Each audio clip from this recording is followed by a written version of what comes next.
The Maine coast looks honest even when it's lying to you. It promises lighthouses and chowder, postcards and polite fog, and then, on the days the Atlantic decides to remember what it is, it bears rock like bone and throws rain sideways. Daniel Reed hit the storm line just north of Portland, wipers slapping in a quickening meter, the rental's heater pinned on high.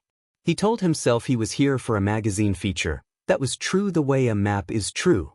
The other truth was smaller and meaner. His editor had heard the name, Harrington, pictured East Coast money in a photogenic ruin, and said, "Get me a cover." Daniel said he would. He always said he would. Route 1 narrowed and shouldered into Pine.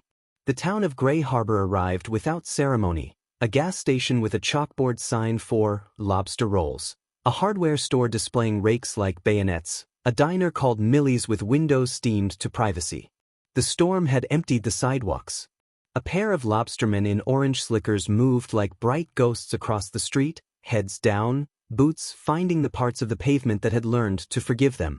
He pulled into Millie's because there are things you don't try to do hungry, and meeting old money in their ancestral house is one of them.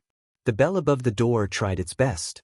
The room smelled like coffee and fryer, and the kind of bacon that makes reporters confess in exchange for another plate. A woman with a name tag that said Tess poured him without being asked. "You're not from here," she said, pleasant as a weather report. "No one from here would admit it in this storm," Daniel said. "I'm looking for Ravenwood Manor." It changed the light a little. Not the fluorescence, the eyes. A booth went quiet. Someone clinked a spoon against ceramic 3 times. Gentle, a habit or a code. Tess's smile didn't shift, but the edges of it thought hard. "Keep the ocean on your right," she said. "You'll see the sign. Or it'll see you."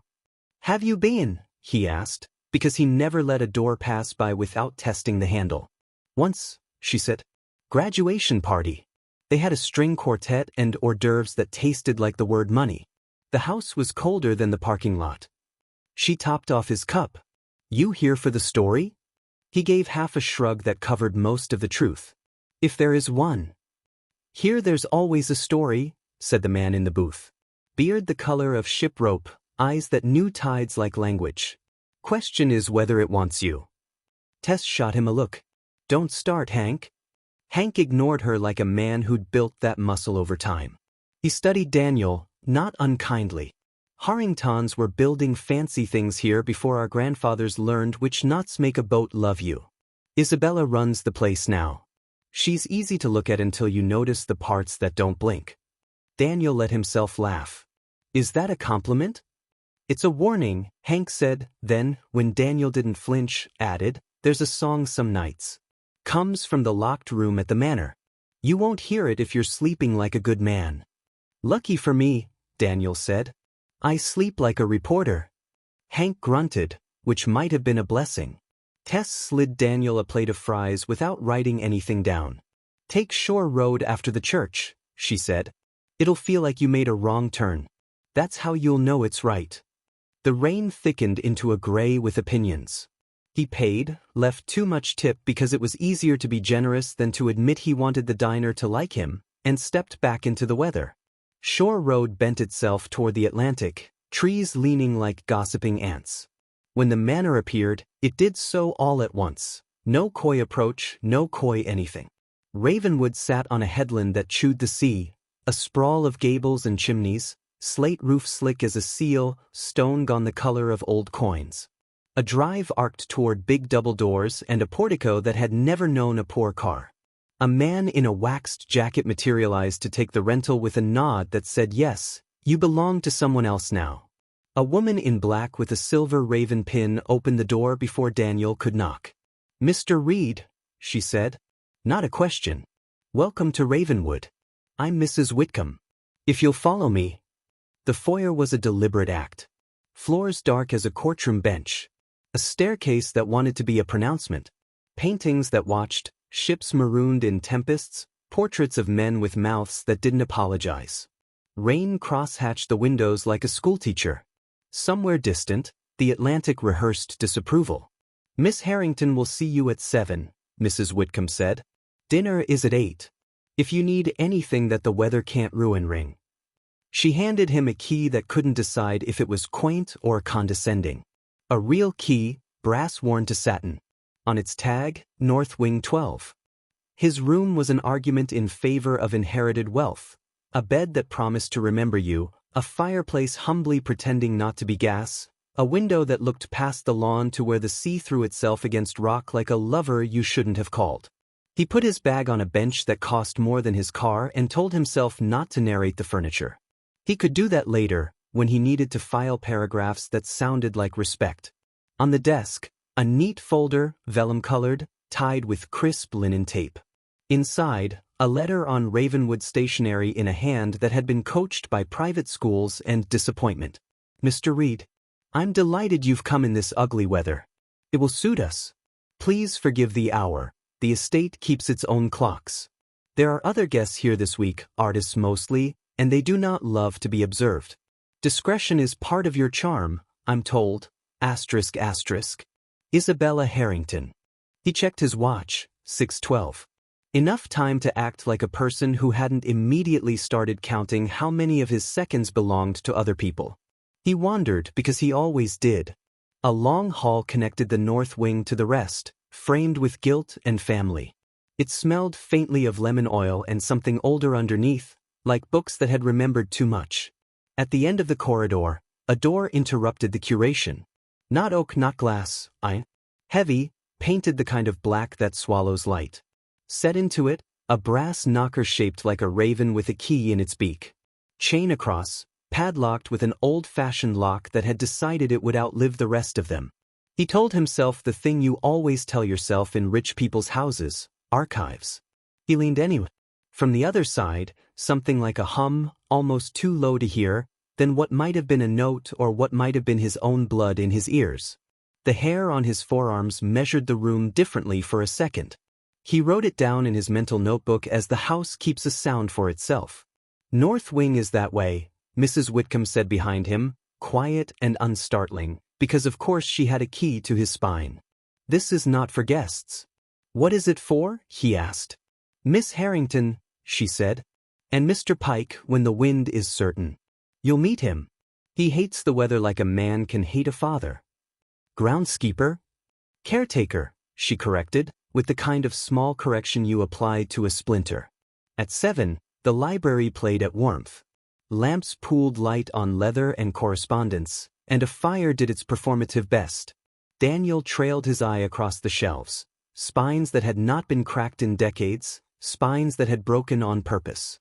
A painting over the mantel drew him the way hatch marks draw fish. A woman at a balcony, sea behind, hair pinned in a way that told you she was wealthy enough not to run. The plaque said Isabeau Harrington, 1901. The face said Isabella, yesterday.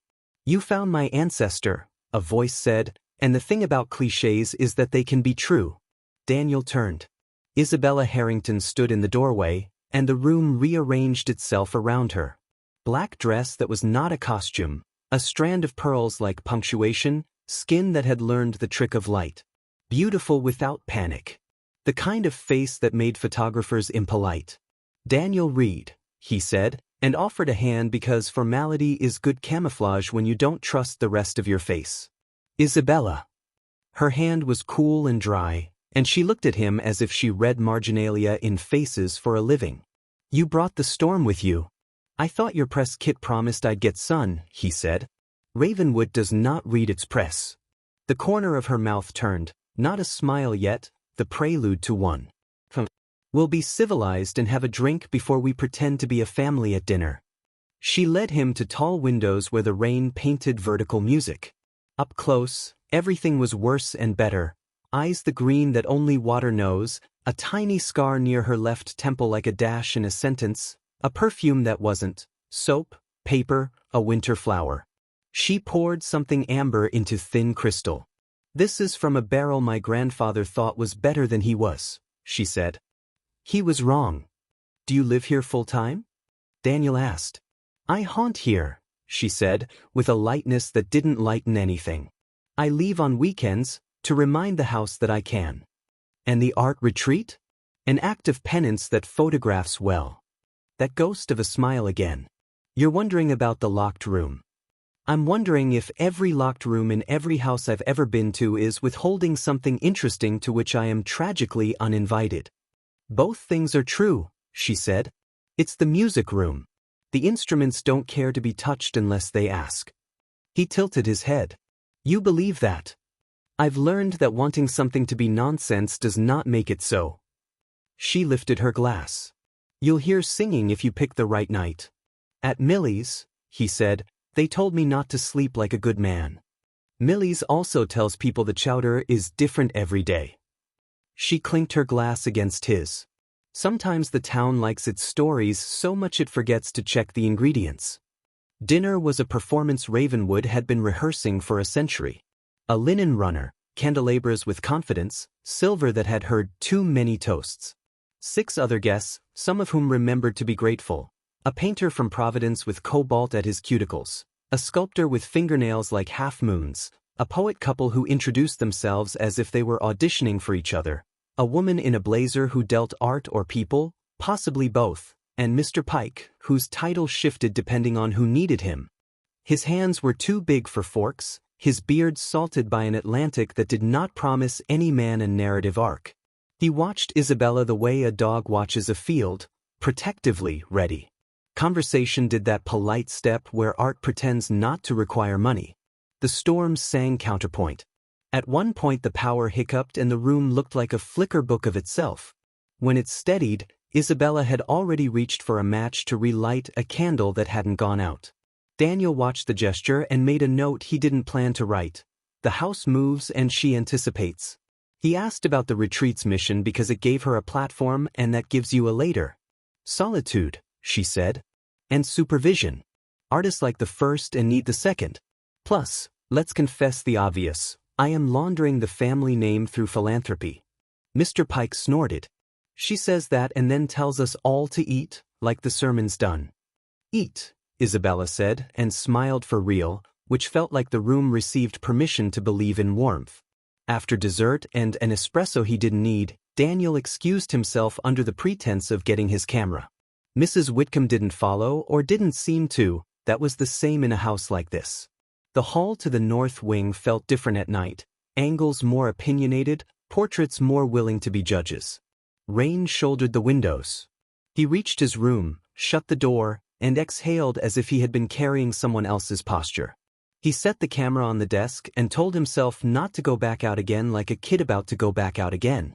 The drawer at the nightstand stuck when he tried it, the way old wood does, the way stories do, then slid.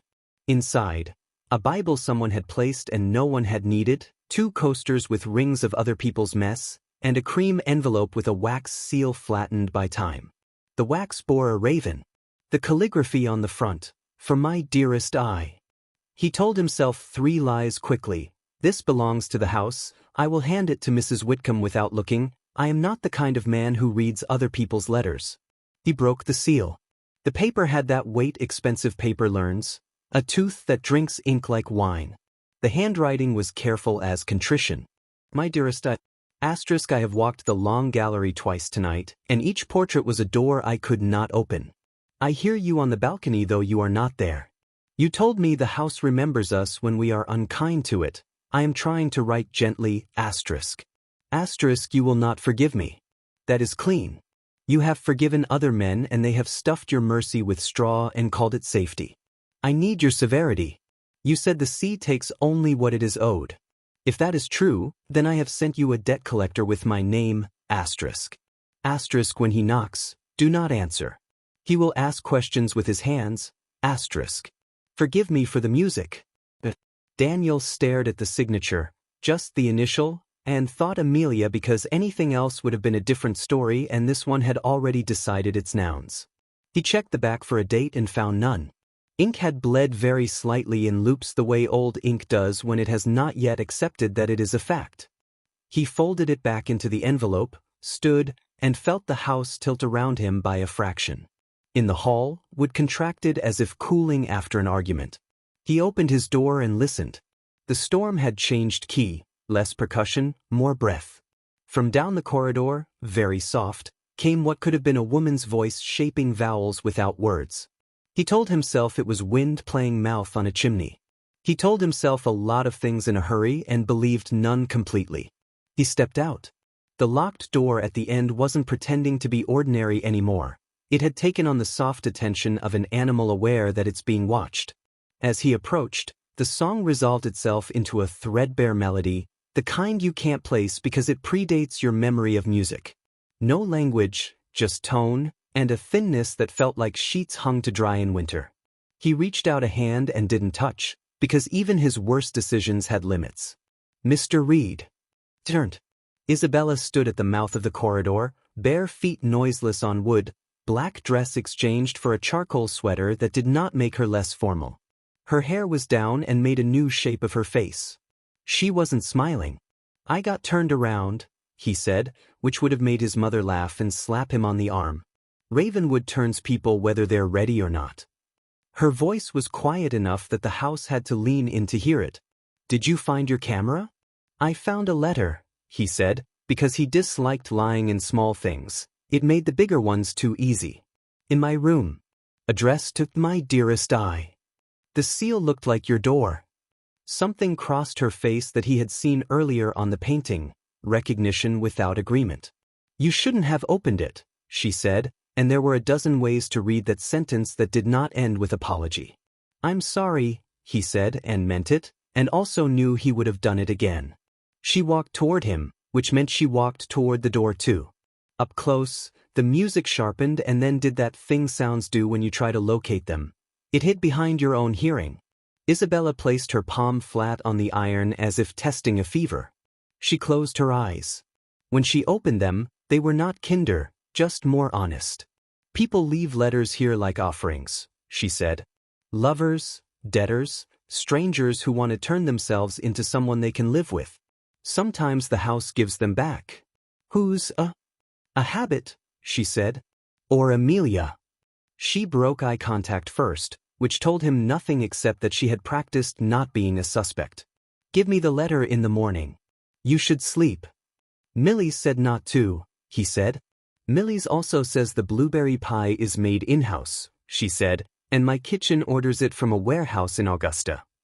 She looked past him down the hall toward the sea, not dramatically, practically, like you check a stove. Good night, Mr. Reed. He watched her go, the line of her shoulder in the dim the kind of line painters try to earn. The music drained from the corridor as if someone had closed a valve. Back in his room, he locked the door without laughing at himself.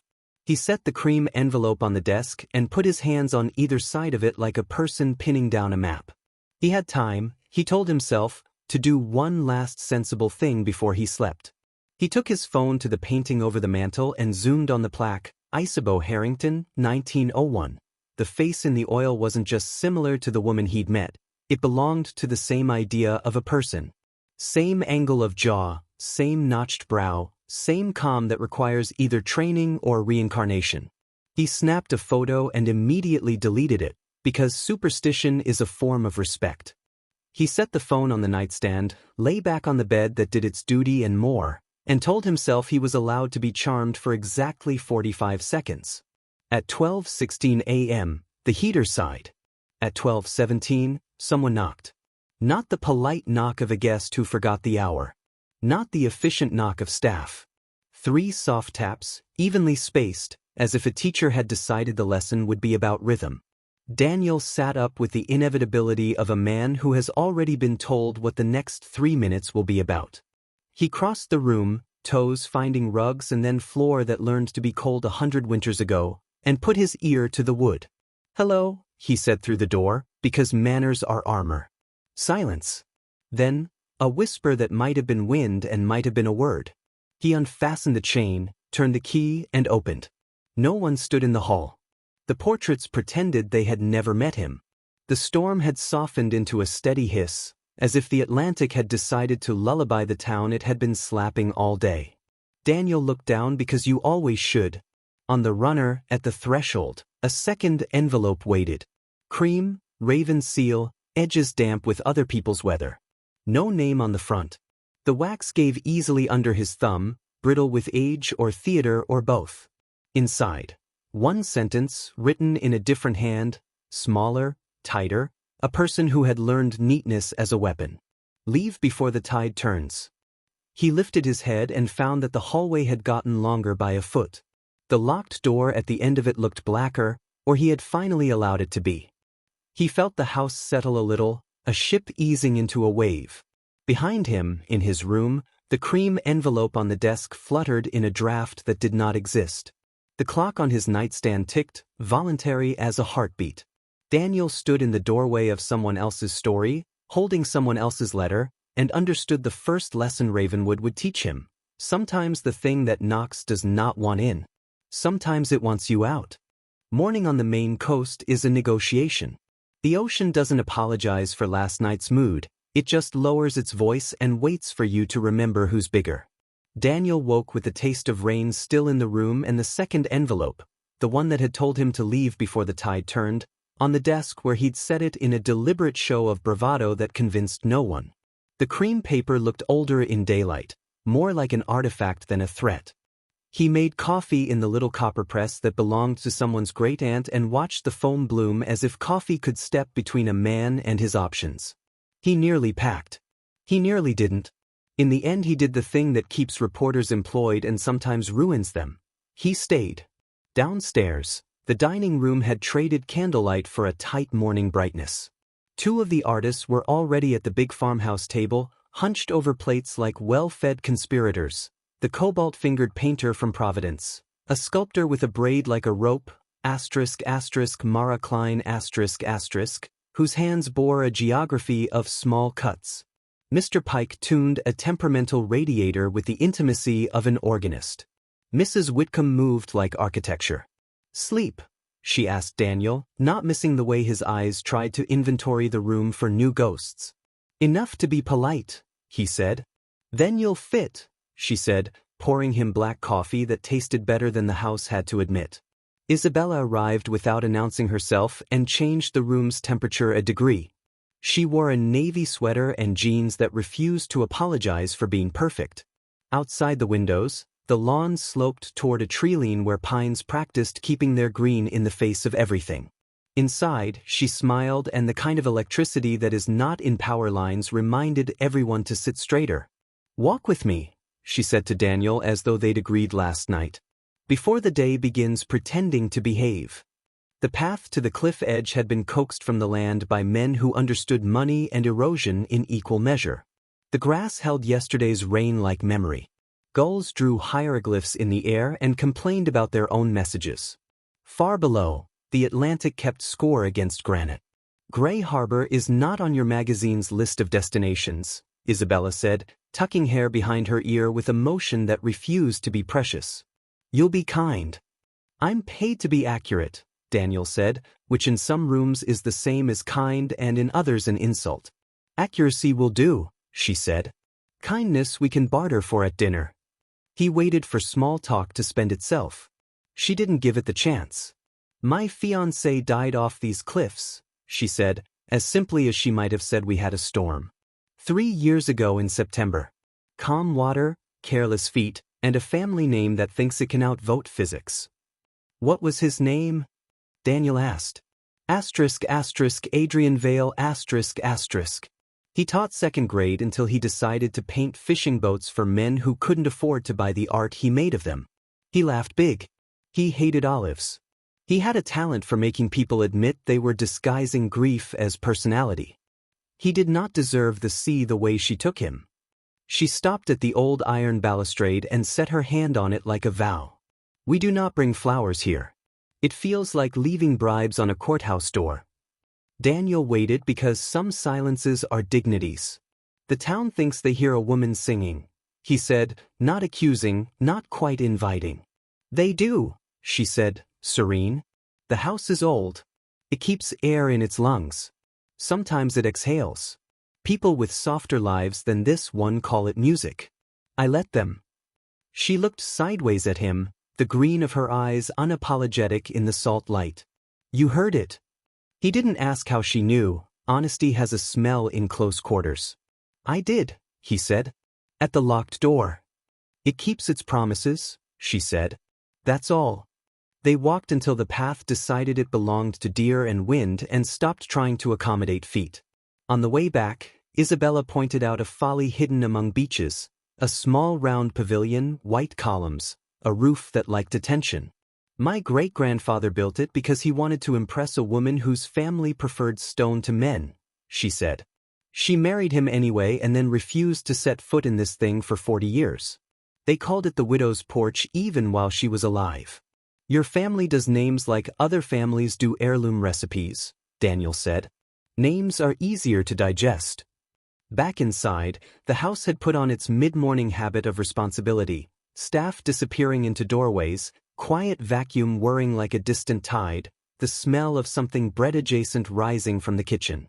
Daniel took notes he would dress later and asked the kind of questions that make sources underestimate you. How many guests, how often, what curation process, which artists had returned.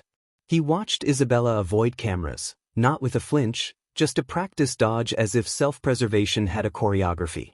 When he asked if he could record a short on-camera statement about the retreat, she didn't say no. She smiled in a way that made no the only answer available and said, "Let's save moving pictures for after lunch." Mr. Pike caught him in the corridor behind the library, not quite blocking the way, not quite moving aside.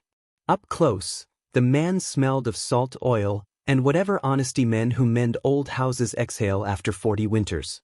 "You like the door," Pike said, jerking his chin toward the iron. "I like the idea of rooms that behave," Daniel said. "Then you like wrong ideas," Pike said. He considered Daniel with the professional disdain of a man who has seen city men underestimate distances that can drown you. The tide takes what it's owed. The house remembers every guy who thought a lock was a yes. "Which am I?" Daniel asked.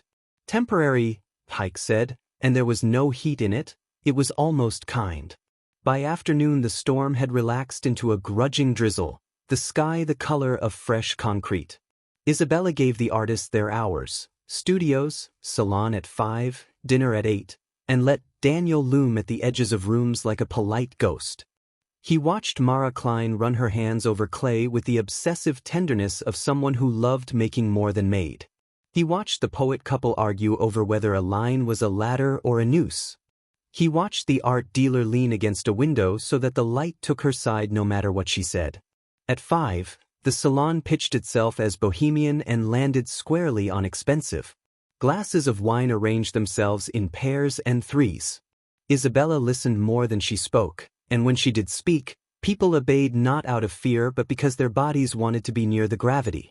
Daniel asked a historianish question about the portrait of Isabeau Harrington, 1901, and got a concise family tree that contained 3 mysteries in its branches. When he raised his phone reflexively, Isabella slid an inch to put her face behind a lamp. Not a flinch. A choice. "Do you hate being looked at?" he asked later, in the scene between gatherings when the house adjusts place settings and people adjust their stories. "I hate being collected," she said. "There's a difference." He pocketed the phone and earned a small smile that felt like permission to keep breathing. Dusk fell. Lamps warmed. Mrs. Whitcomb appeared and disappeared with the timing of theater. Daniel's room drew him without asking. It felt like a stage that had learned its lines for him and was bored waiting. He found the door cracked the slightest index card of a space. He did not remember leaving it that way. On the bed, a third cream envelope, upright on his pillow as if placed by a hand that respected ceremony. Raven seal. No name. He sat on the edge of the mattress because opening a letter standing up asks your knees to make a decision you might regret. The wax broke with the same dry sigh. Inside, a single line, the hand small and strict. At 9:30, the garden will take M. He stared at the M, the letter both precise and cowardly. The name landed in his chest with an unfair grace. Mara? It didn't say who would take, it said what, garden, like the land had decided to enter the roster of suspects. He looked at his watch, 9:08. This is the part in every decent cautionary tale where the person follows instructions written by a ghost and gets eaten by the moral. Daniel stood up anyway. He moved fast, which is different from rushing. Mansion geography muttered at him. Left at the Brass Stag, right at the 3 Ships, down the shallow step somebody once tripped on in 1912 and the house still remembers. He passed the library where the fire practiced looking untroubled, past the iron door where the air deepened as if waiting to be a note. The garden doors unlatched under his hand with a good French click, and the knight stepped in, uninvited but welcome. Ravenwood's back garden was not quaint. French formal lines had learned to negotiate with Maine's will, and the result was a grid that had forgiven itself. Gravel hissed under his shoes. Yews kept their counsel. The fountain in the center, the kind rich families inherit the need to maintain, held a pale oval of sky broken by rain. At 9:28 a.m. door opened to his right, the studio wing. Mara stepped out, sweater sleeves shoved to elbows, hair coiled in a coil that had fought with the clay and won. She carried a cigarette and the look of a person determined to see the moon she had been promised in a different life. When she saw Daniel, she frowned the way artists do at journalism, affection with a side of suspicion. "You're out late," she said. "You'll get included by mistake." "What happens if I do?" he asked. "You'll get turned into a metaphor and no one will pay you for it." He wanted to say her name and the time and the word garden and make it all not happen. He had learned, badly and expensively, that saving people who haven't been asked if they want saving is its own kind of violence. "Walk with me," he said instead. She shrugged because motion was what her body understood as prayer. They circled the fountain. He watched the minute hand the way soldiers watch the horizon for light that isn't theirs. At 9:30 exactly the house flickered, just a blink, the way a body blinks when a thought hits it. The garden lights breathed once and steadied. A gust came off the ocean and carried with it the smell of salt and copper and something like cold apples. Mara stopped mid-step. She looked toward the hedge wall at the west side of the garden, eyes narrowing as if a shape had proposed itself, and she was deciding if it deserved her attention. "Do you hear that?" she asked. "I don't," Daniel said, and only then realized how loud the not hearing was. Everything held still. Even the fountain seemed to suspend its fall in midair. She walked toward the hedge gap that led to the pond the family called ornamental and groundskeepers called a lie. Daniel moved with her because you learn a person's measure by the way you keep pace with their bad ideas. The path narrowed. The pond opened, dark and polished, a coin in a velvet hand. A willow dragged its hair in the water, lazy and a little cruel. Mara crouched and peered at something Daniel couldn't see. "Do you smell lilies?" she said. "They haven't bloomed since." She didn't finish the line. The surface trembled. A single ring, small as a breath, became 2, then 4, expanding into an invitation no one remembered sending. "Mara," Daniel said, his voice doing the thing voices do right before you decide whether you're afraid. She stood, not fast, as if someone behind her had just called her name and she wanted to be polite. Her face tilted the way faces tilt when people make peace with what's unfair. She took one step toward the water. Daniel caught her wrist. It wasn't gallant, it was gravity. She started like a person who had been woken at the wrong dream. Her eyes focused on him, then the pond, then him again. "What?" she said, almost laughing at how ordinary the question was in a moment that had been cued by something not ordinary at all. "Let's get Pike," he said, pulling her half a step back. "Pike will assume I did something stupid and then be disappointed when he's right," she said, but she let him pull. The circles on the pond's surface multiplied, slow, hypnotic, like choreography written for rain. A breeze moved the willow's weeping branches and for an instant he saw a shape standing on the opposite bank. A suggestion more than a fact, thin, tall, patient, wearing darkness like a coat. He blinked and it redistributed itself into hedge. They backed away until gravel remembered who they were. At the garden door, one of the window panes thudded. It was Mr. Pike's hand. He had the look of a man who had turned suspicion into exercise. "Inside," he said, not yelling, not asking. When they didn't move fast enough, a second hand appeared on the glass. Mrs. Whitcomb open, authoritative, mother and judge. They obeyed. In the corridor, the lights did their level best to be normal. Pike looked at Mara's shoes like a bloodhound. "Wet?" he said. "How close?" "Close enough to see my face under an old moon," Mara said, chin up. She sounded cocky on purpose. "Don't go out alone again after 9, he said. "Not this week." "Why this week?" Daniel asked. Because the house keeps calendars, Pike said. You just don't see them.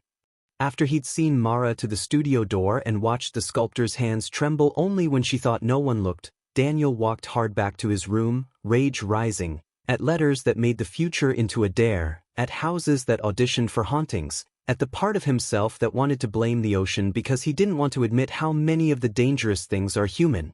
His room was 3 degrees colder. On the bed, his sheets were turned down with a precision he did not trust. On the pillow, a new envelope, cream, raven seal, this one with his name written in a hand he was beginning to treat as a character. Daniel read. He opened it as if that might make it change its mind. Asterisk, you will not stop the garden. You will stop her from seeing you fail. The house will choose again at midnight, asterisk. Below, in a different ink as if laid later, smaller. Asterisk, do not take her hand on the balcony. It is not yours yet, asterisk. He felt the message land in 2 places at once, jaw and chest, the way a truth does when it's both insult and mercy. He set the letter back in the envelope because he had discovered he needed to put the dangerous things in containers even if containers were lies. He heard it then, faint and high and old, the note that had teased the corridor last night, except this wasn't the music room's thin thread.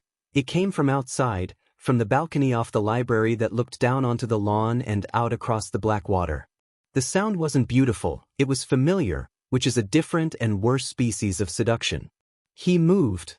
It felt like letting a magnet have its way, and reached the library in under a minute. The balcony doors stood ajar, curtains lifting like someone deciding whether to admit a friend. Beyond, the night huffed like an animal at rest. The marble tiles on the balcony held a faint damp. He stepped out. Isabella stood at the balustrade. The moon had decided to applaud her and the ocean refused to. She wore the same navy sweater, no coat, hair loose and learning the wind. She didn't turn. She didn't startle. She spoke as if picking up a conversation they'd had 10 years ago and were sensible enough to continue now. You tried to move the garden's appointment, she said. You did well. You delayed it. Did I? He wanted to hear it from someone's mouth, not a letter's. Delays, she said, are the beginning of mercy. She turned then, slow, as if gravity had put in a request. The expression on her face wasn't gratitude and it wasn't surprise. It was something like permission thinking about becoming trust. The distance between them was 3 steps and some unspent caution. He should have shown her the letter. He should have said midnight and choose again and don't go near the pond. He should have asked her whether, in whatever calculus the house used, M could ever stand for Miss Harrington. He did none of those things first. He reached out his hand.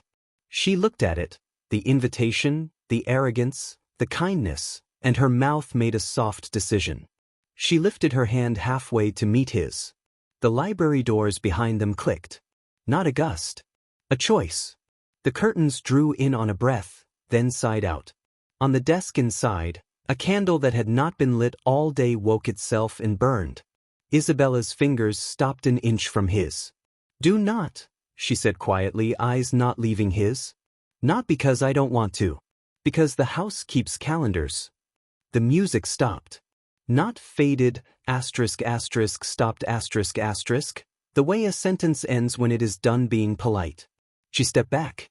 You should sleep, she said, and this time it sounded more like a prayer than an order. He nodded because saying words felt like a way to make something worse accidentally. He turned to the doors, reached for the handle, and saw, on the desk just inside the library, a photograph that had not been there earlier. Glossy, fresh, a small rectangle of proof that someone else had a darkroom and a plan. He picked it up with 2 fingers. The picture had been taken from this balcony, from this angle, by a camera he had not noticed, in a night he was still in. It showed him and Isabella, him with his hand extended, her with her hand halfway to his, each poised in the act of becoming a fact. On the back, in the careful, unsentimental script, he now knew better than he knew his own. Asterisk midnight. The balcony will choose, asterisk. He looked up, and the face of the ocean did not blink. He turned the photo for Isabella to see. She reached out, not for him, for the evidence, and this time her fingers met his for the barest second. It felt like touching a live wire and deciding to let go. Somewhere in the house, a clock began to count toward midnight in the polite, relentless way clocks do when they know something you don't. He laid the photo down like a loaded tool and told himself a story about agency that would hold only until the next envelope arrived. Midnight in a house like Ravenwood is not a number, it's a decision. Daniel sat on the edge of his bed with his shoes off and his jacket still on and watched the minute hand creep like a thief toward the hour the letter had promised. The photograph from the balcony lay face down on the desk because he could not bear to let it keep looking at him and because superstition is the cheapest kind of courage. At 11:59 the radiator sighed. At 12 a.m. door somewhere deep in the manor clicked as if the house were remembering to lock itself. At 12:01 the candle in the library, unattended, unlit for hours, flared once in a way that must have been a draft and obviously wasn't. Nothing else happened. Which is to say, the worst possible thing happened, nothing you can blame and everything you can fear. He did not sleep so much as hold still long enough for morning to catch him. The world outside his window had rinsed itself to pewter. The sea, having used its outside voice all week, had decided to whisper its disapproval. He shaved with the practiced inattention of men who shave in other people's mirrors and managed not to cut himself when he saw, in the glass, a small rectangle stuck in the corner like a motel Bible verse. Someone had slid a postcard behind the frame. He pried the corner with his fingernail and pulled it free. A decade-old tourist card from Gray Harbor, a lighthouse pretending to be patient. On the back, the careful, unsentimental script he now knew intimately, debts delayed are not debts erased. He found Isabella on the East Terrace with a cup of tea she held like a cue. Morning light did not forgive beauty, it simply proved it. She had a shawl around her shoulders as if to remind the air that this was her house and it would show respect. The line of her profile made a good argument for statues. She didn't turn when he arrived. She had the manners of a person who lets silence introduce who it belongs to first. Midnight passed, he said. It always does, she said. What it takes with it is the interesting part. What did it take? An hour I didn't want, she said, with the sort of dryness that keeps grief from performing. What did it give you? An aphorism, he said, and handed her the postcard. She read it. She didn't blanch, didn't stiffen. She put it in the pocket of her sweater as if making a deposit toward an account that didn't permit withdrawals. They ate, or rather the house performed breakfast, and they consented to participate. The painter from Providence argued color temperatures with the art dealer. The poet couple declared they were writing separate sonnets as a way to stay married. Mara Klein kept touching her left wrist as if to confirm it still belonged to her, then noticed Daniel noticing and grinned like a person who had decided not dying was a prank she'd pulled on herself. Mr. Pike came and went with the weather in his beard. Mrs. Whitcomb moved place settings with a precision that suggested she believed forks could prevent tragedies. Some people avoid cameras the way cats avoid baths, with dramatic exits. Isabella did it like breathing. When Daniel lifted his phone to frame a candid of the salon later that morning, she drifted, barely, to let a lampshade cut a neat oval of shadow where her face would have been. He pretended not to notice. She pretended not to have practiced. When he asked if he could record anything for color, she smiled with all the understanding in the world and said, "Color prefers to be read, not captured." He took the hint and took his curiosity into town instead. Municipal buildings in little coastal places have a specific smell: floor wax, damp paper, and a faint regret that anything needs to be official. The clerk at Gray Harbor's records office wore a pin in the shape of the state and looked like the sort of woman who could organize a flood. "Microfilm is through there," she said, "unless you're here to file a dog license or a complaint about the 4th of July fireworks, in which case try City Hall." He fed coins into a machine older than some griefs and scrolled. Society pages with their carnivorous cheer. Harbor accidents with their stoic diction. The Harrington name came up the way certain words do if you read long enough. Galas, committees, preservation societies, scholarships, anonymous gifts that were anonymous only to the poor, weddings, funerals, and those gatherings New Englanders throw to remind themselves they are not the Atlantic's employees. Every 20 years or so a photograph of a woman at a stair landing or a veranda. Isabeau Harrington, 1901 in sepia. Isabella H., 1927, hand-tinted green at the eyes. Miss I. Harrington, 1954, caught mid-turn with a smile that knew the camera was lying. The names changed their spellings to keep boredom away. The face didn't. He printed 3 frames and told himself he was being a journalist, not a superstitious man collating impossible proof. Tess at Millie's slid him coffee with a look that said she appreciated the way his shoulders had learned something heavy since yesterday. Hank watched him over a cup that had overdosed on black. Library make you seasick? Kangas. People keep not being new, Daniel said. That's because we keep telling the same lies, Hank said, pleased to have a line he liked. You going back up there to make them like you or make them confess? I'm going back up there because the house doesn't carry their way, Daniel said, and earned the closest thing Hank had to a blessing, a grunt that suggested he'd said something correct. The sky had settled into a light that thinks it's fair. Ravenwood met him with its usual performance of indifference. He walked the broad stairs and the framed years watched him without moving. He should have gone back to his room. He went to the basement instead, because men who don't know when to stop end up in basements. A corridor ran beneath the kitchen like a sentence that didn't need adjectives. The air was cooler down there, old stone keeping secrets from the sun. Doors without labels, doors with too many. A laundry alcove that looked like a small shipyard.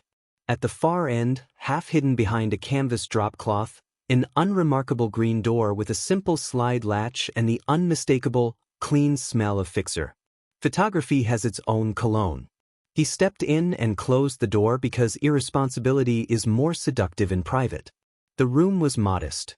A counter scarred by 1,000 cuts, trays stained a permanent ghost of the chemicals they once held, a small enlarger with a lens that had seen what it shouldn't. A red bulb had been left glowing like the world's cheapest moon. On a drying line, 3 wet prints, dripping slowly into a basin place to catch other people's evidence. The first print was harmless if you weren't paying attention. The library at night, curtains breathing. The second was his own damnation. The balcony **. Him and Isabella, his hand out, hers halfway, the moment an inch from becoming a fact. The third made his mouth go dry. A view from the garden path, the pond under willow, circles on the surface like music written down. He did the thing journalists do when they see a thing they were not supposed to. He reached for his phone and then stopped. Everything about his instincts had been used against him this week. He didn't need to add theft to the list. He looked for a logbook. There was a ledger under the enlarger, spine cracked, ruled in a hand that had learned to be neat because it hated chaos. Date/subject/notes, 27 pages. This week's entries, garden/2130/m, balcony/2400 hours/D+I. Prior weeks were less tidy and more devastating. Cliffs/A, 3 Septembers ago. Fountain/E, a decade before. A spatter of initials that could be anything until they were someone. He swallowed hard because swallowing seemed like a thing people do when their blood sees a cliff. The latch clicked behind him. He turned with the speed fear gives you and saw Mrs. Whitcomb in the door, her hair pinned, her mouth a line that had no use for trembling. This room is not for guests, she said. I wanted to see the archive, he said, and hated the way his voice sounded like a child with cookie powder on his face. It's a dark room, she said, as if that explained and condemned him at once. For the Foundation newsletter. 4 artist headshots. For Mr. Pike's habit of documenting rot in the roof, he prefers film, computers crash, negatives keep the faith. And for surveillance, he said, because sometimes being bold is the only way out of shame. He gestured toward the balcony print. Who took this? She met his eyes with a look that had learned to take men apart without letting them see the blade. The house likes to know what it has done. Houses don't develop film, he said. You'd be surprised what old things learn to do when left alone with themselves. She moved past him, careful not to touch. She lifted the balcony print, held it to the red bulb light, then slid it back on the line.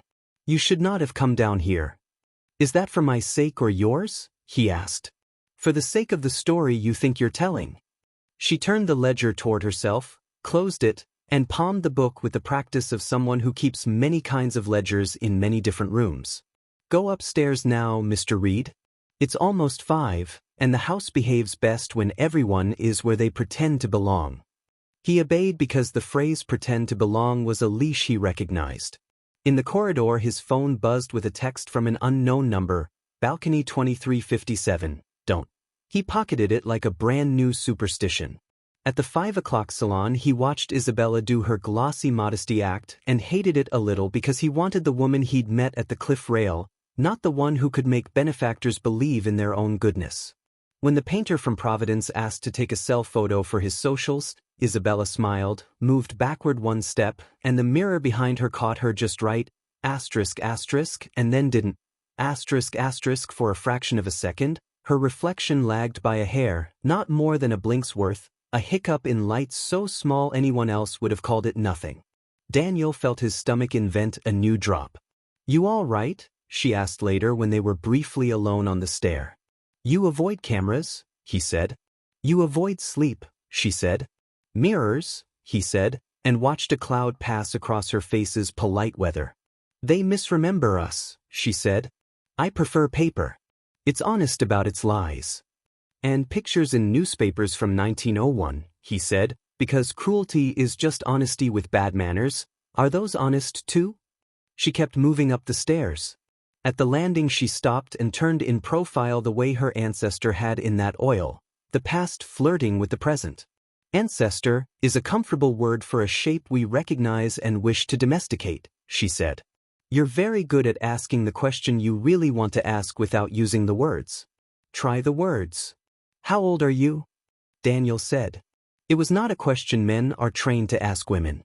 That was part of why he asked it, to push through etiquette to something living. She looked at him without smiling. "As old as other women get when the men they love keep dying," she said. "And as young as the part of me that still believes that can be stopped." She descended, not another word, giving him the gift and punishment of being the last voice on the stairs.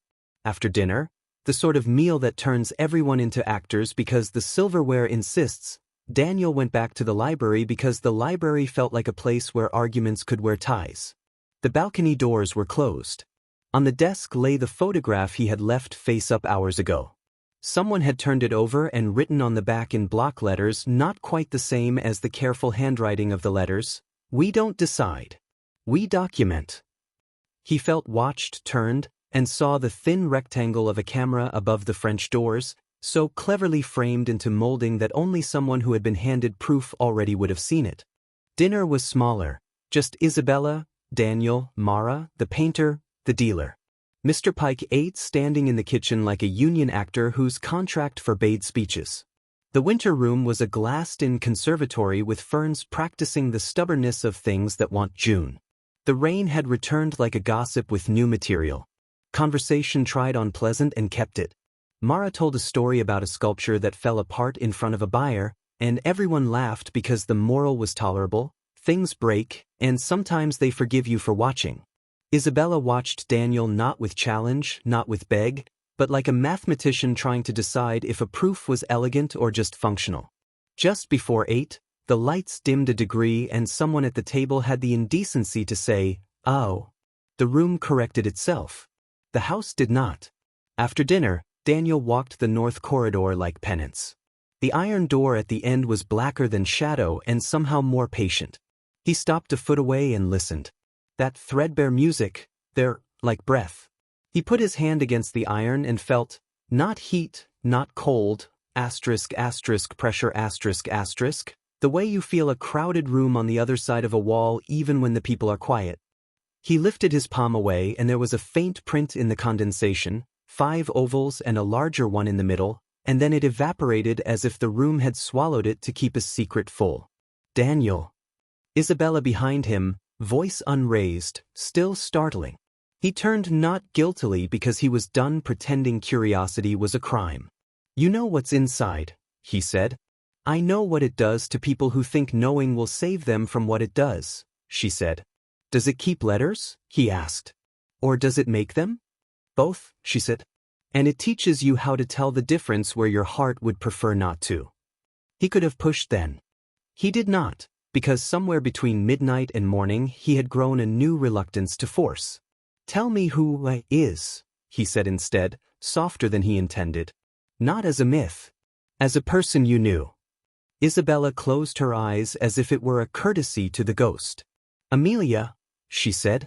Not mine. Not anyone's. The sort of woman a house like this would have acquired for a season and kept in its lungs for a century. She sang for herself. Men hear that and take it personally. She opened her eyes. What you're looking for, you should find outside this room. Where? In the ordinary place people put the extraordinary when they're tired of being asked to testify, she said. The pantry. The second shelf behind the canned tomatoes. She walked away. He stared after her, then laughed because it was absurd enough to be true. The pantry smelled like thyme and instead of. He moved jars like a clumsy magician and found, wedged behind generics, a shoebox with a ribbon that had learned patience. Inside. Paper, cheap, school brown, not the cream with the raven. Letters written in a fast hand that apologized with its speed for wanting anything. Amelia to I. Not prophecy, confession ***. Small things about weather and sheet music and a dress that made her feel like the word gold. A description of a man who counted other people's breaths to decide whether they were allowed to keep them. A sketch of the pond's willow branch that was so tender he had to look away. No instructions. No future-dated claims. Just a woman being allowed to be alive on a page. He put the letters back where they'd been because he did not trust himself not to own something that belonged to someone else more than ever. When he closed the pantry, every light in the house went out, not flicker, gone, the darkness so complete that for a full second even the ocean forgot to be noisy. Somewhere, a glass hit tile. Somewhere, a woman said a small ow and then a larger F. Somewhere, Mr. Pike swore the way men swear when they respect electricity and resent it. The dark had a body. Daniel stood in it and felt the house not just around him but with him, as if the old timber and old stone were finally done pretending the century on the calendar mattered. Far off, a door opened, low and stubborn, iron on iron, the music room or something with the same old appetite. His phone screen lit his hand blue and embarrassed. A notification glowed. Unknown number, 3 words, garden. No. Run. He ran. He hit the garden door at speed and fumbled the latch into obedience. The night had spared the lawn exactly enough visibility to keep him from breaking his shins. He sprinted the gravel line he had memorized, the rectangle of fountain a dim pale, the willow darker than belief. He did not shout. Shouting will wake the wrong thing. Someone was already there at the pond's lip. Not Mara. Isabella, cardigan ghosting behind her, hair not pinned, face turned toward the water like an apology. She crouched and reached, not down, not into, but toward, as if something in the black had extended a hand and taught hers to answer. Don't, he said, under breath and still too loud. She didn't start. She did something worse. She sighed, like a person done arguing with math. It takes what it's owed, she said, not to him. If I give it me, it might let you go. He reached her without thinking about what came after reaching. He did not take her hand. He put his palm at the back of her shoulder, near the spine, the contact light as a comma. That isn't love, he said, because sometimes saying the lowest definition sentence is the most moral you get. That's a business model. She laughed once, soft, feral, then stood. You keep saying ordinary things at the right time, she said. Keep doing that. Behind them, in the dark, something moved in the hedge. A coat, a height, a patient posture. Mr. Pike. Or a man who had learned to imitate him. Pike stepped into the dim like a principal you could finally trust.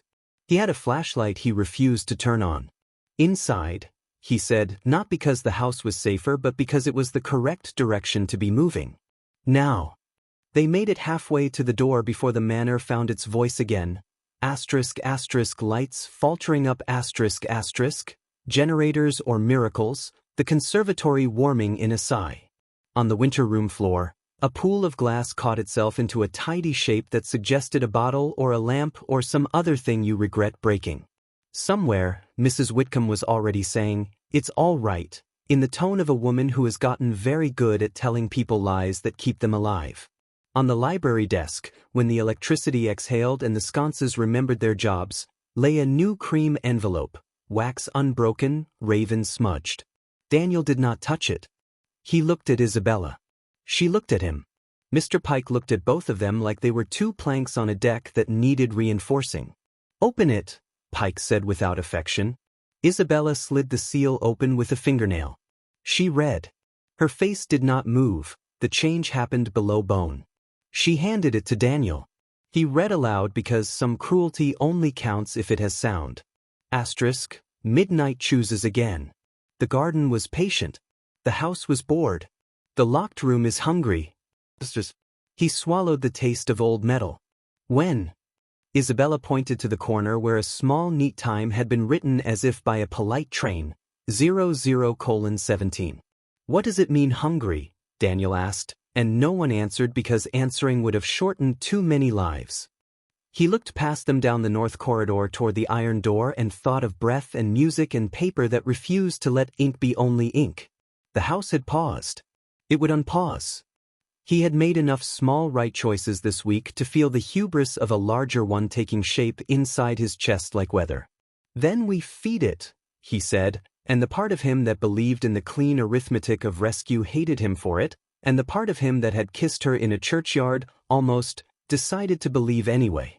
The house had given them a time like a dare, 00:17. It was 12:06 by the library clock, a brass-faced thing that had been telling men they were late since Prohibition. Daniel read the number again on the card from the envelope, then set it on the desk as if refusing to pocket it could turn it into a less personal threat. Then we feed it, he'd said, and he meant, we write the night before it writes us. They gathered fast because there wasn't another kind of gathering left. Isabella stood with her cardigan pulled tight and no pretenses, Mr. Pike with a flashlight he refused to switch on, Mrs. Whitcomb holding a tin that turned out to be kitchen salt, ordinary, iodized, the kind you use to convince soup to be itself. The library fire pretended to be brave. What does it eat? Daniel asked. Two things, Whitcomb said. Gestures and certainties. And letters, Isabella added, quiet. Anything that tells the future what it is. So we give it a letter it can't swallow, Daniel said. Not a prophecy. A present. He took hotel stationery from the desk drawer, thick, too proud of itself, and wrote in plain block print because fancy handwriting felt like an invitation to ghosts. 017, we stay in this room. We do nothing the house can convert to a ritual. We do not touch hands on a balcony. We do not walk to a pond. We breathe. We wait. We remain ordinary. He dated it too, tonight's date, just to make the point. Isabella sealed it with the wax the Raven stamp had come with, a truce with the house's taste, and pressed the seal like she knew how. When the Raven set, she slid the paper toward the iron door at the end of the north corridor and laid it flush against the threshold. Pike took a pinch of Whitcomb's salt and drew a thin line across the plank seam in front of the door. He did it without sermon, the practical way you dust a step to see if the mouse is still using your kitchen. It won't stop anything, he said. It will tell us if something's stepped over. Whitcomb moved through the library darkening lights by a single notch, the way you lower a voice to make people listen. If it wants to document you, she told Daniel, it will try the darkroom. Film turns the living into schedule. I'll go, he said. Isabella started to protest. He cut her off. If the house needs a picture to make the night official, we blind the picture. Flood the room with white. Pike nodded, like a man grading a plan on pass/fail and granting a provisional pass. At 16 passed, you're in position. At 17, you flick that switch and make the angels squint. And you? Daniel asked Isabella. I'll be where it expects me, she said, and the resignation in her voice felt like an accusation the house had been earning for 100 years. At the balcony, not touching anything. The rules say a woman stands near a rail and a man mistakes gravity for romance. Tonight we will obey everything except that. She reached for him without thinking and then didn't, stopping her hand in midair, a clean refusal to give the house what it counted on. They moved. 12 minutes is not much and just enough to second-guess everything. The corridor to the basement had cooled with purpose. The stone walls held a different weather. In the darkroom, the red bulb glowed like a cheap moon.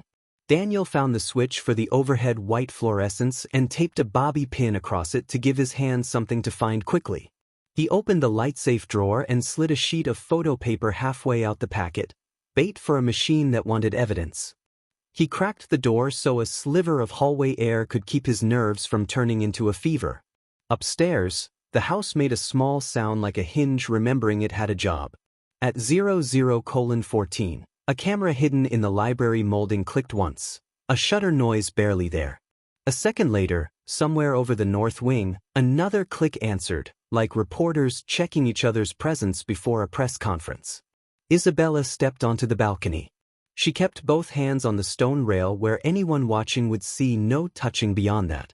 The ocean had gone glass black, a sulk that pretended to be calm. The candle on the desk behind her snuffed itself and then thought better and lived. Downstairs at 00:16:20, Daniel heard the light whisper of paper feeding into the enlarger, the timer on the machine tripping to life as if a ghost had clocked in. The red bulb seemed to lean forward. He counted 8, 9, 10. At 00:17 exactly, the enlarger word and the white rectangle of photo paper began to gray, a ghost of an image waking in the developer tray. He slammed the fluorescent switch up and flooded the room with white light that had nothing to do with night. The paper flashed, all tones slammed flat, destroyed before a face could claim it. He yanked the power from the enlarger for cruelty's sake and kicked the door wide so the hall light would hold the darkroom in question. The house flinched. Upstairs the iron door's chain jangled, a small metal complaint. Whitcomb saw it. The salt line trembled as if an old lung had exhaled near it. The letter Daniel had slid against the threshold pulled half an inch inward and then stopped, as if a draft had hands and got told no. The raven wax held.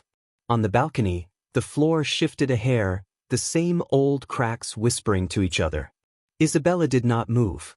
She said out loud, quiet but with the confidence of someone telling a child a bedtime rule, "We stay in the room. We do nothing the house can convert to a ritual." Something in the night listened, or sulked, or took notes. For a breath, everything held. Then the house changed tactics. The garden lights snapped on at once, too bright, as if someone had misset a dimmer. The conservatory lamps followed, stuttering to full. Daniel, sprinting up from the basement, smelled wet earth where there shouldn't have been any and knew before he reached the French doors that the night had moved the game board. Pike was already running, flashlights still unlit, because some men refused ladders they didn't build. Whitcomb said, "No," into an empty room in the tone of a woman who has kept boys off cliffs since 1978. Out by the pond, something white moved where no lilies grew, a sleeve, not a flower, and the willow's dark hair nodded like a woman crying without sound. They hit the path at speed.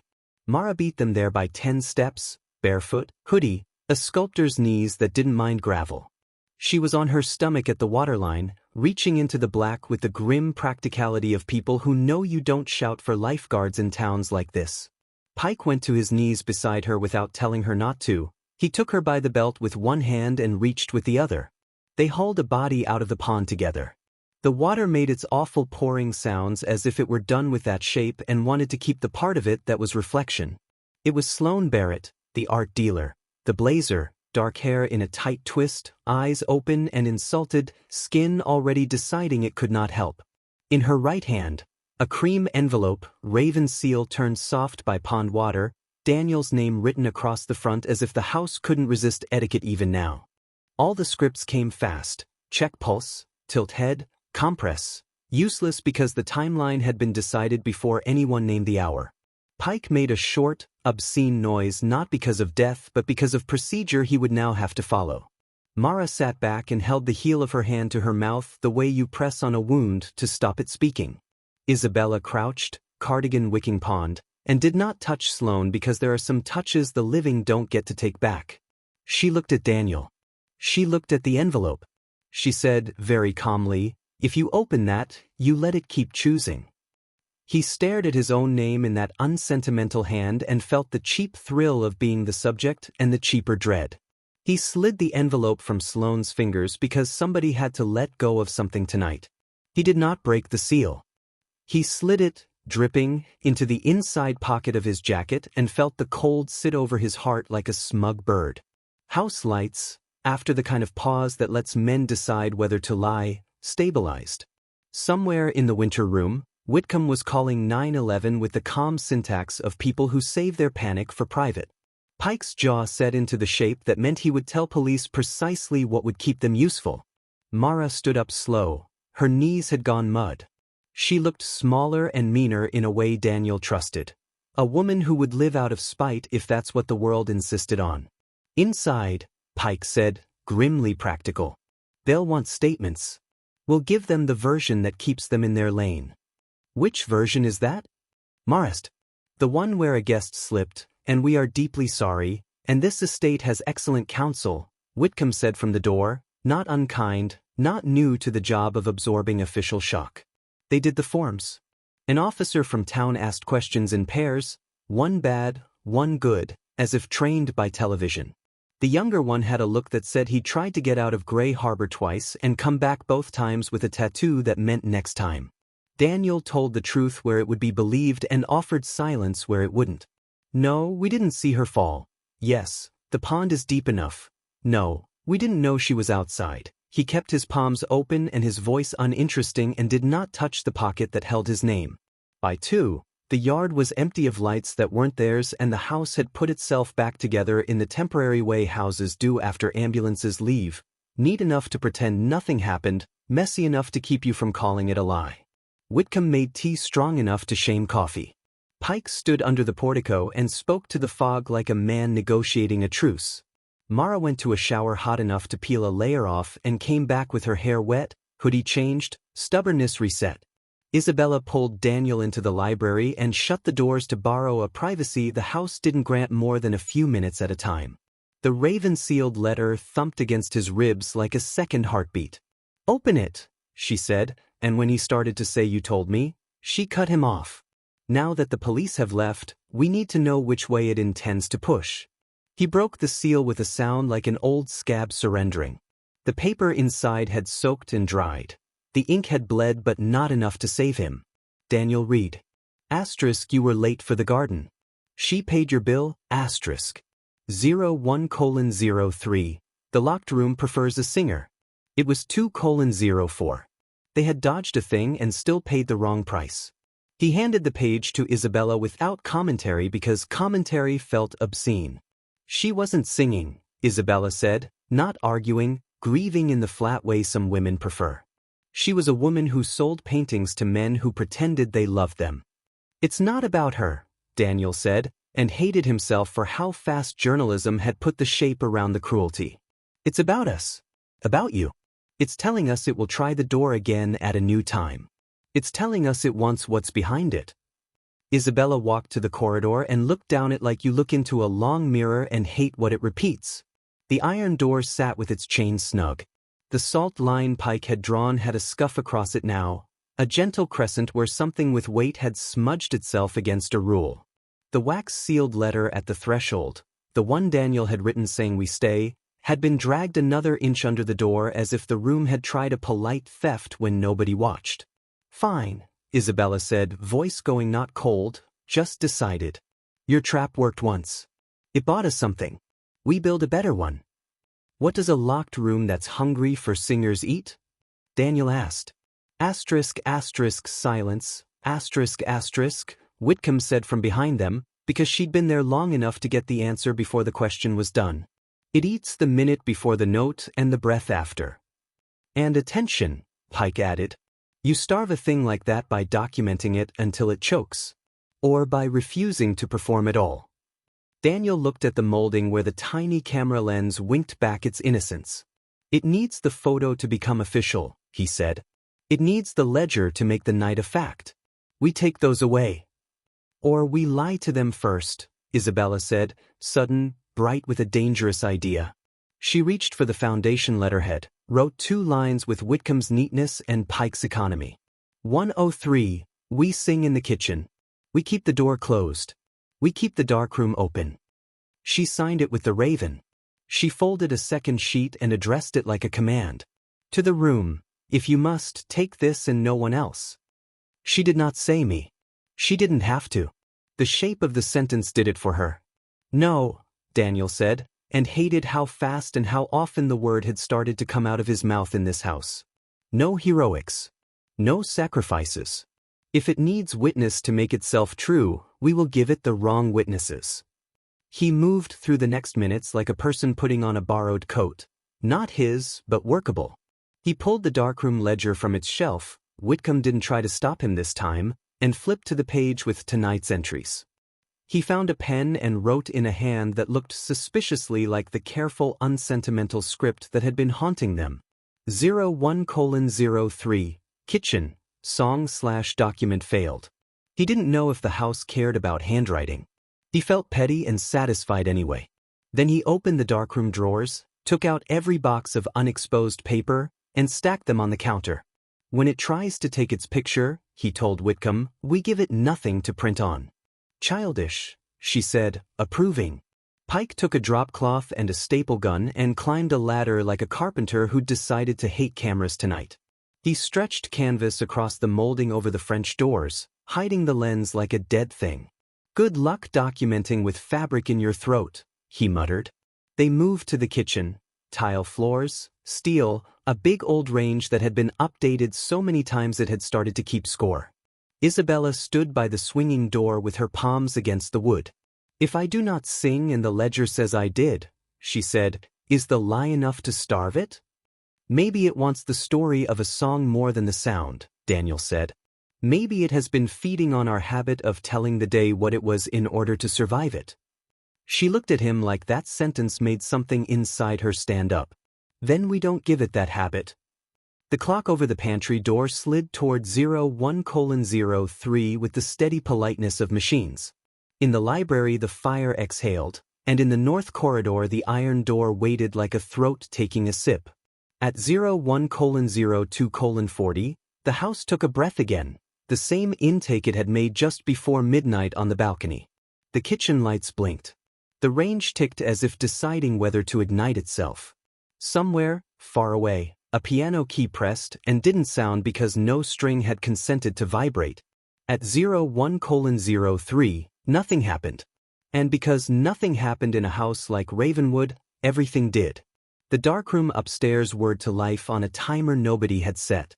The enlarger tried to lower an image onto paper that didn't exist.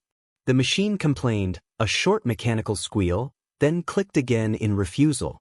Pike's canvas over the library camera moved as if a wind had found a mouth inside the fabric and wanted to learn it. The iron door's chain lifted and settled like a bird deciding whether to leave a wire. In the kitchen, the swinging door from the pantry shivered twice, the universal language for may I, and Isabella put her weight against it, flat palms, no theater. No, she said, but this wasn't the kind of no you use on men. It was the kind you use on weather. The house waited for the note that wasn't coming. The ledger upstairs had already been written. The camera downstairs saw only cloth. The paper in the darkroom refused to be anything.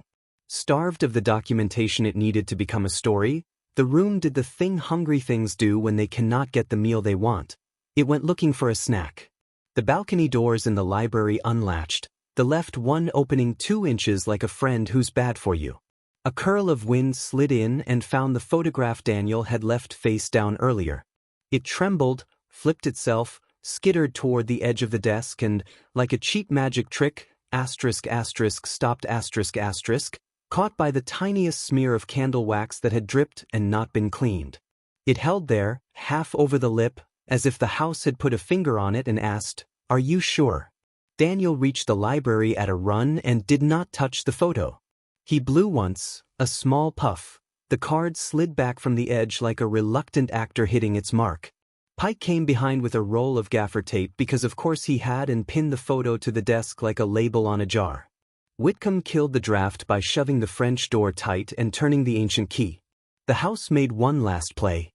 The iron door at the end of the hall unlocked itself. The sound was unmistakable. A heavy bolt withdrawing in a line. The chain sagged, then lifted an inch and fell.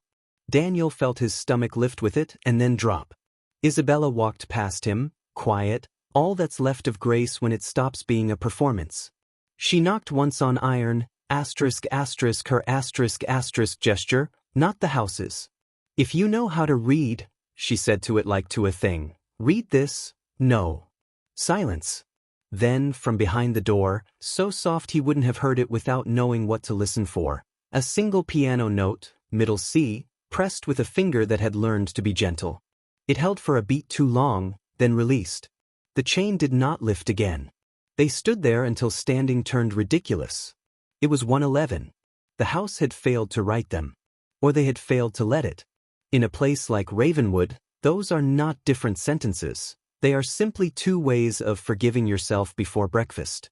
Pike did a patrol because bodies like his don't trust sitting right after almost danger. Whitcomb retrieved the tin of salt, drew a neat line across the threshold again, and set the raven-sealed, "We stay" letter back in place like you return a hymn book to a pew. "Tea," she said, which was not a suggestion. Back in the library, with mugs that steamed like small mercies, Isabella took the ledger from Daniel and read the page where he'd written the lie. 01:03, kitchen, song/document failed. She ran her finger once under the words as if underlining could make them sturdier, then closed the book and handed it to Whitcomb. "I have to show you something," Daniel said, because delaying the thing always makes it worse sooner.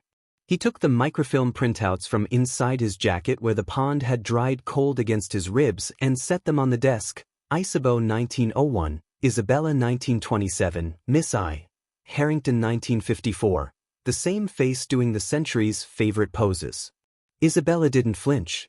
She looked at the paper the way you look at a familiar pain a child finally finds the right word for. Names are easier to digest, she'd said on the stairs.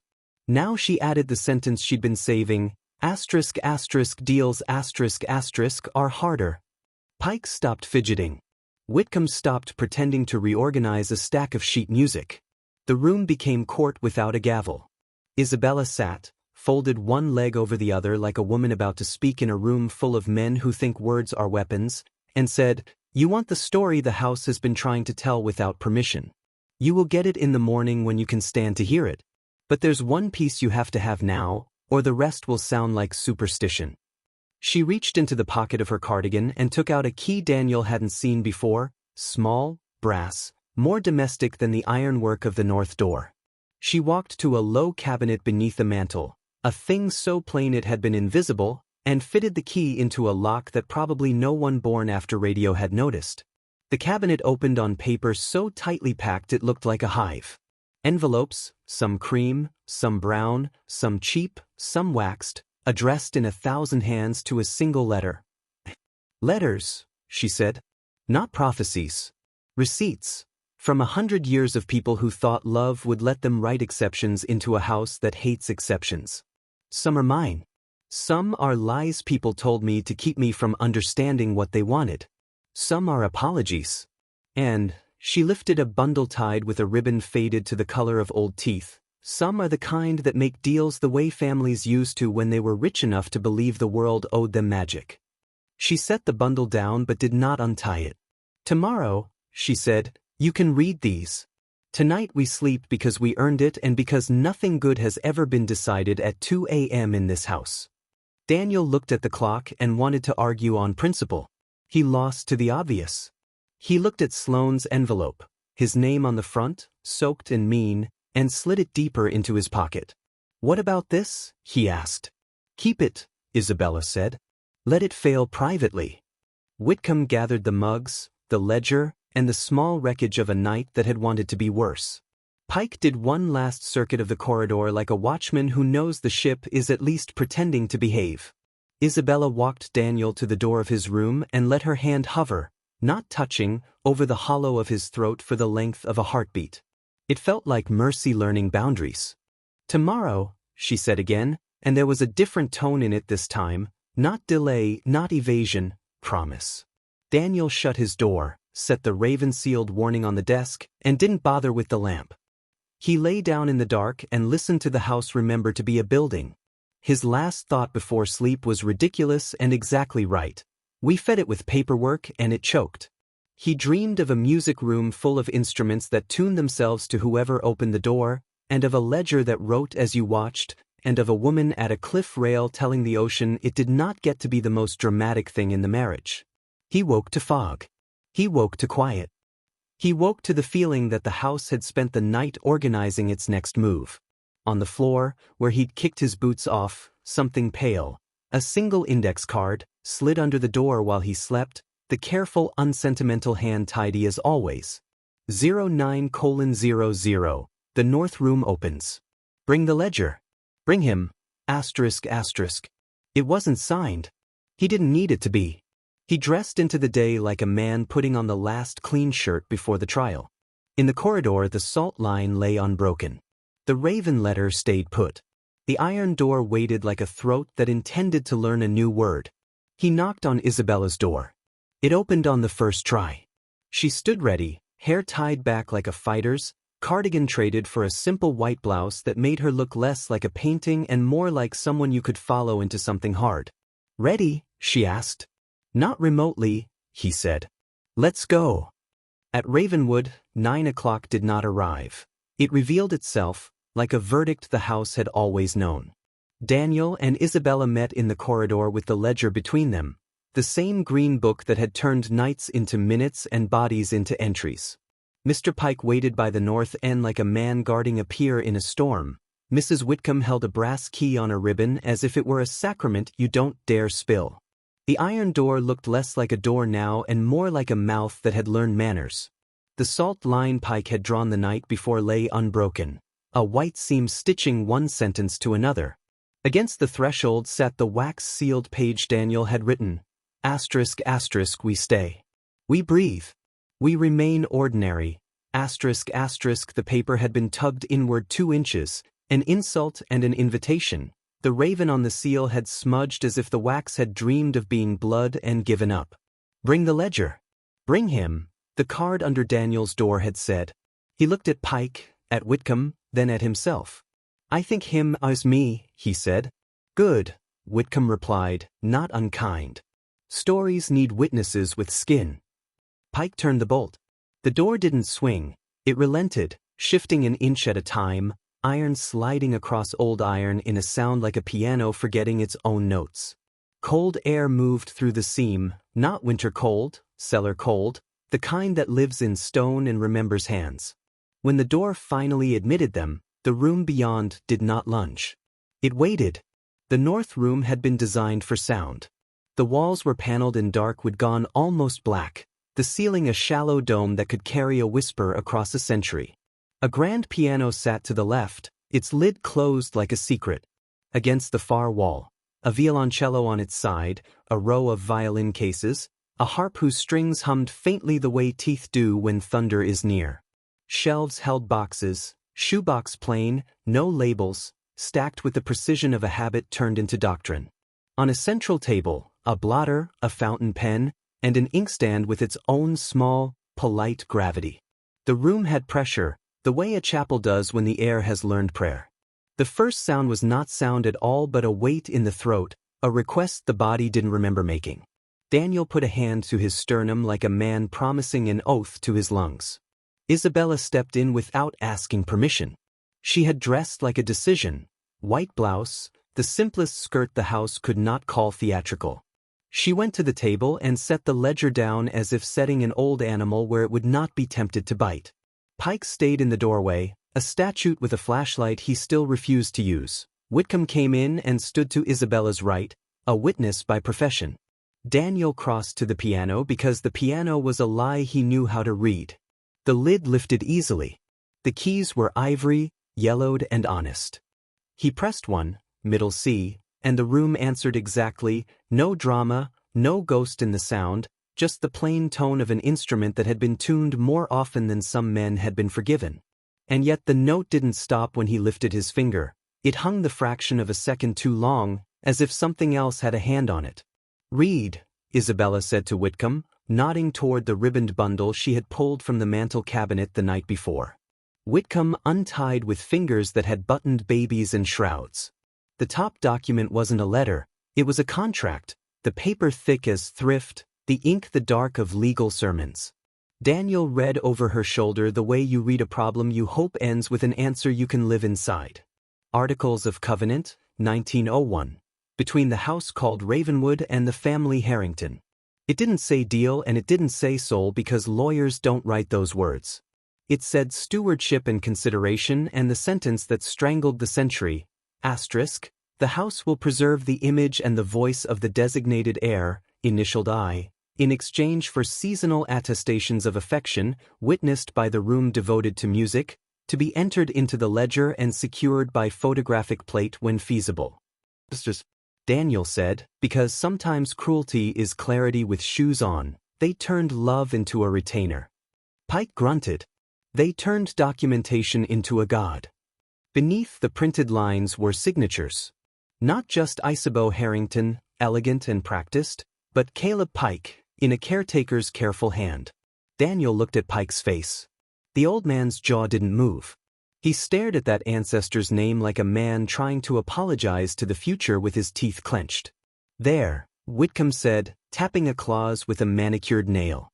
Asterisk, in the event of failure to attest in any season, the house shall claim satisfaction from such witness as is available, to be recorded by the room and acknowledged by the ledger. That's why it needed Sloane, Daniel said, each word suddenly heavier. Not because she was guilty of anything except being present and witness. The plates in the darkroom. The ledger. It can't take without record. You taught it to love proof. Isabella did not look at the contract. She looked at the boxes on the shelves, the ones without labels, and then at the strings of the harp, as if listening for the echo of a woman's hand. Open one, she said, and her voice had lost nothing. It had simply been filed down into something surgical. Daniel lifted a lid. Inside, envelopes, not cream but brown school paper, stacked and tied. He drew out the top. A poor pen had made hurried scratches, the handwriting breathing hard. I sang because there was no wind and he would not let me leave the balcony without one. Underneath, the same hand another day. Asterisk, no one believes the ocean takes back its loans. This house does. Forgive me for being useful to it, asterisk. He set it down because the paper had heat like a palm and he could not carry both. Whitcomb unfolded another sheet from the contract bundle.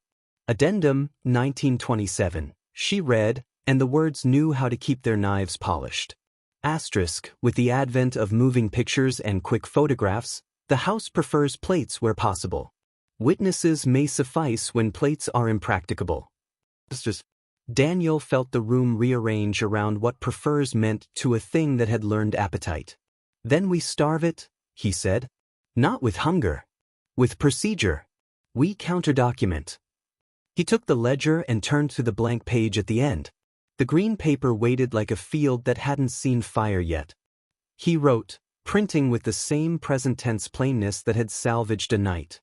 March 21st, 9:07 a.m. The north room is opened by I, Harrington in the presence of M, Whitcomb, witness, C, Pike, witness, and D. Reed, witness. No attestation of affection is offered. No song is sung. No plate is exposed. The house is acknowledged as a building.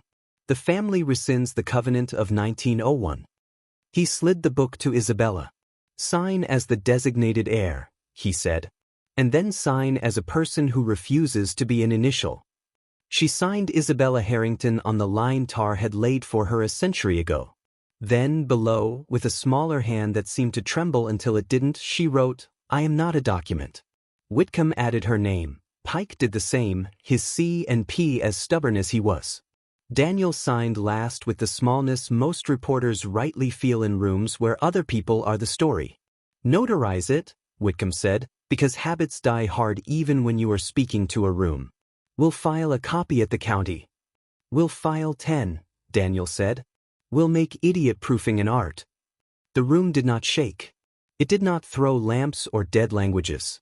It made a sound, soft, offset, like a chord being tuned by someone with a good ear and a bad mood. The harp vibrated like hair raised on skin. The air in front of the piano warped very faintly as heat does over a stove. Time to give it the thing it thinks it wants so we can prove it doesn't get to have it, Isabella said. She crossed to the piano, placed her fingers on the keys, and did not play. She put her foot on the soft pedal and did not press. She inhaled, the first half of a note, and then she held the breath hostage. In that held space, Daniel said the most ordinary sentence he knew. Asterisk asterisk the pancakes at Millie's are better than the waffles, asterisk asterisk. It was ridiculous, it was exact. The room had no purchase on it. Whitcomb added, crisp, and the post office closes for lunch at 12:30, don't go at 12:28 like a fool. Pike, after an irritated second, contributed, boilers sing when they're about to leak. It's not beautiful, it's warning. They filled the room with present tense trivia, a kind of liturgy that refused to deify. The music did not come. The ledger sat with ink drying in an ordinary way, nothing sacred about capillary action. After a minute the pressure in Daniel's throat eased, not like release, more like a weight discovering it wouldn't be lifted and deciding not to crush anyone for sport. Again, Isabella said, almost smiling. Something small. Daniel looked at the empty inkstand and the plain blotter. Asterisk asterisk we will eat bread at noon and sit on the floor, asterisk asterisk, he said, because prophecy is dangerous but plans are recipes the world respects without letting them own you. The room listened. The room sulked. The room did neither thing a child does when told it cannot have cake. It did not throw a tantrum, and it did not charm. It found a third path. It remembered. The first note came from nowhere and everywhere. A woman's voice, thin with the damage of being loved for the wrong reasons, singing the simple melody Daniel had heard in the corridor 100 years ago last night. It wasn't a siren song, it was a work song, the tune of a kitchen where windows fog and a person hums to keep the day from getting ideas. The sound did not ask anyone to die. It asked to be remembered without being used. Isabella closed her eyes. Her hand trembled once above the keys and then steadied. She did not play. The song ended itself. Not on a cadence, not on a question. It just stopped, the way you stop when you decide you are done being polite. Amelia, Isabella whispered, an apology and an introduction. You can rest now. Something in the wood of the room settled. Less a noise than a difference in how the air chose to sit on skin. The harp's long chords fell asleep. The piano keys looked like teeth again instead of a hunger. The boxes on the shelves did not move, but in Daniel's chest a knot somewhere tied by the fact of those letters loosened by a degree it had no right to. Close it, Whitney said softly, meaning the book, the door, or the century. Pike wiped the edge of the salt line with the toe of his boot, not destroying it, acknowledging it. He swung the iron door inward. It came easier this time, as if a stubborn hinge had agreed to let go in exchange for something it didn't plan to name. Whitcomb retied the bundle of contracts with the ribbon the color of old teeth and carried it like you carry a sleeping child. Careful not to wake, careful not to drop. They latched the door. The corridor looked briefly ridiculous with its sentimentality. A white line, a wax seal, a ledger held like a pet. Daniel laughed once, quietly, because sometimes the ways you save yourself aren't cinematic, and that is the joke and the grace of it. In the library, daylight decided to show up the way weather does after a long argument, without apology. The conservatory glass turned the fog into a polite backlight. The winter ferns looked like they had opinions again. On the desk, the photograph of the half-touch from the balcony lay where Pike had taped it. Daniel pulled the tape back and flipped the photo over with one finger, like turning a card you've finally decided not to play. On the back, where last night the house's careful hand had written midnight, "The balcony will choose asterisk asterisk," was a new line, thin pencil, as if someone had leaned on the desk in the last hour and allowed Mercy to borrow her hand. "No one chooses for us." "Good," Isabella said, no drama. She lifted the photo, tore it cleanly in half, then in quarters, and fed it to the fire. The fragments curled like notes that had decided to be ash. They made good on Daniel's spell of ordinary. They ate bread. They sat on the floor. Mara joined them with hands still smelling of clay. Pike took a chair because men like him are not built for floors. Whitcomb poured tea into mugs not matching any of the others and said, "Mind the rug," like daylight itself were an intern who might spill. No letters arrived under doors. No room exhaled threats. A seagull banged a beak against conservatory glass, looked offended at its own reflection, and left. At 2, the police came back in suits. They took statements that knew how to keep their wreckage neat. An officer asked Daniel if he had anything to add since last night. "Only that ponds are worse than lakes," Daniel said, and the officer wrote it down dutifully as if it were evidence against a body of water. When asked about the retreat's cameras, Whitcomb showed them none. Pike said something about antiques, and the younger cop nodded like a man who had discovered the charm of a broken thing which no longer has to be fixed. By 3, a courier from the county clerk's office had come up the drive because Whitcomb had called Tess at Millie's and Tess had called her cousin and the cousin had called the clerk and the clerk had sent a notary because women who run towns do not wait for men to deliver paper.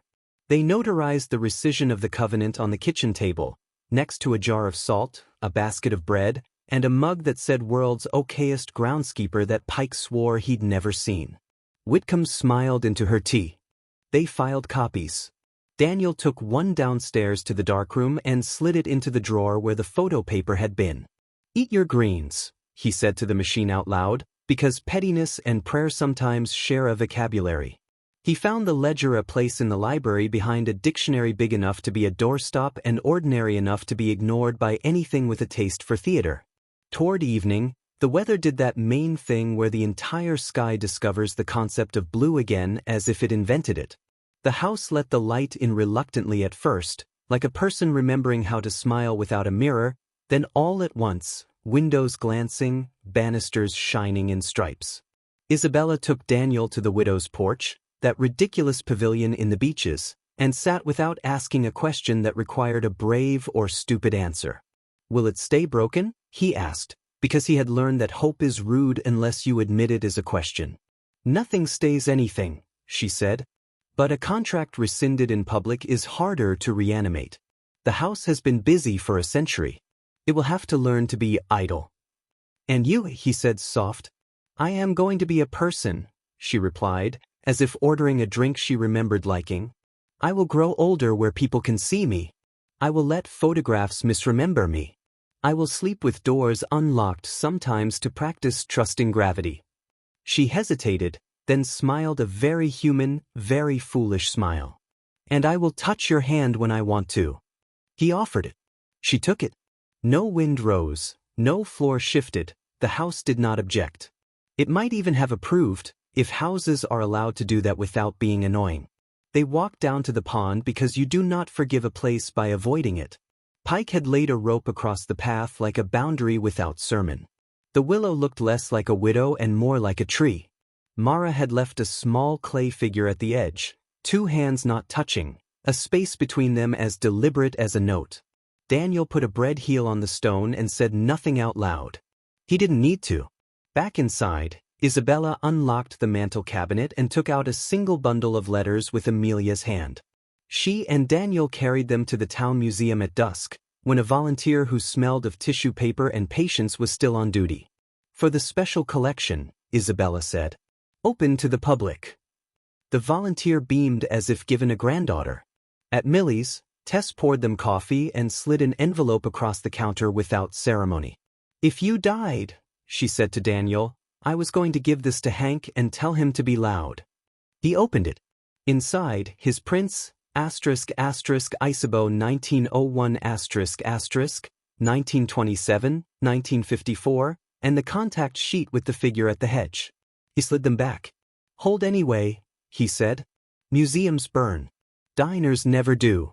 On the way back to Ravenwood, the Atlantic had the audacity to be beautiful without stress.